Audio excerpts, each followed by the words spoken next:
Je vais essayer de continuer de vous rassurer. Donc c'est plutôt positif, c'est plutôt très bien. Pas d'exagération, vous voyez, contrairement au précédent rapport. Un peu de mesure, du bon sens et une juste répartition, ce qui relève de l'État d'un côté, la défense nationale, et de l'autre, nos prérogatives. Accompagnement des industriels, favoriser les conditions de vie au sens large des personnels, contribuer à la bonne santé de notre BITD par la formation, le financement de l'innovation, l'accompagnement à l'expérimentation, la relocalisation de certains sous-traitants stratégiques. Bon, quelques bémols toutefois. D'abord, cette somme de 3,9 milliards dans le titre de votre délibération, un chiffre sorti de on ne sait pas trop d'où, pour communiquer qui vient un peu brouiller le message. Un focus sur l'arrivée du PANG, le porte-avions nucléaire de la nouvelle génération à Toulon, aurait été appréciable au vu du chantier, du volume d'emploi et de la sous-traitance que ça représente. Et puis aussi une réserve sur le dernier objectif de cette convention concernant la transition écologique et le plan climat. S'il s'agit de l'amélioration des conditions de vie, de la rénovation des bâtiments, je partage sa nécessité. Mais ne projetons pas certaines lubies écolo dans la sphère de la défense nationale. Ce sujet climatique est aussi soulevé dans cette convention, la fameuse taxonomie européenne, qui classe les activités économiques selon les critères environnementaux imposés par l'Union européenne, qui complique l'accès au financement des entreprises de la défense. Voilà un vrai exemple entre le monde idyllique tel que vu à Bruxelles et le réel qui vient frapper à nos portes. Personne aujourd'hui ne demande à l'Ukraine, évidemment, son bilan carbone des armes qu'on lui livre et qu'elle utilise. Deux alertes aussi. La première avec la présentation du Fonds européen de défense comme une source de financement puissante pour nos entreprises.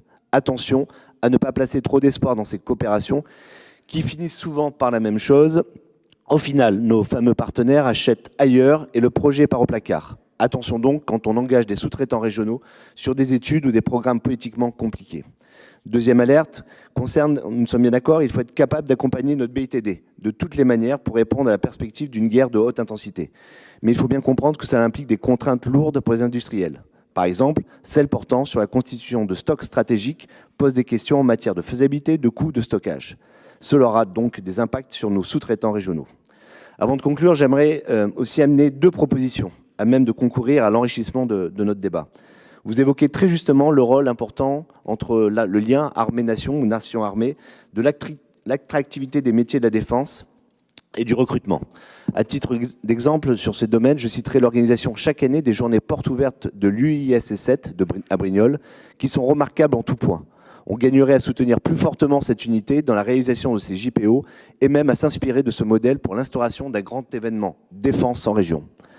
Concernant le potentiel de notre région en matière de production industrielle de défense, et je ne dévoilerai rien de plus que des éléments que nous avons pu lire dans la presse, je voudrais mettre en avant une information parue dernièrement.